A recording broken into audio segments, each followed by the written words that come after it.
அதிமுக பாஜக இருக்கக்கூடிய கூட்டணிக்கு போக மாட்டேன்ற மாதிரி ஒரு தீர்மானம் வந்திருக்கிறதா கேள்விப்பட்டேன். அது எந்த அளவுக்கு அவங்க உறுதியாக இருக்காங்கன்னு தெரியல. ஸோ வேறு வழியே இல்லை, திமுக பக்கம் கண்டிப்பாக போக மாட்டார் டிடிவி அவர்கள்.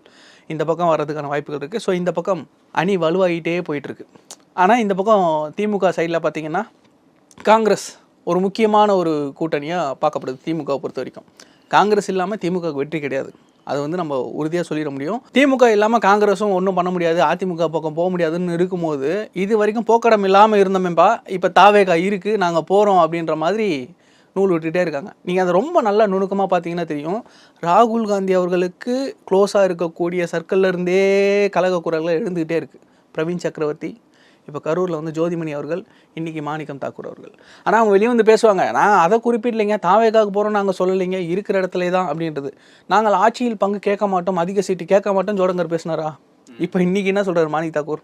ஏங்க ஐடிபிஎஸோடைய கருத்து கணிப்பு வந்திருக்கு, எடுத்து பாருங்கள், யாரும் தனித்து ஆட்சி அமைக்க முடியாது, கூட்டணி ஆட்சி தான் இங்கே அமரும், நாங்கள் கண்டிப்பாக கூட்டணி ஆட்சிக்கு கேட்க போகிறோம் அப்படின்றத அவர் வெளிப்படுத்துகிறார். ஸோ இவ்வளவு குழப்பங்களுக்கும் காரணம் யாருன்னு நினைக்கிறீங்க? மையப்புள்ளி தாவேகா விஜய் அப்படின்ற ஒரு ஆளுமை.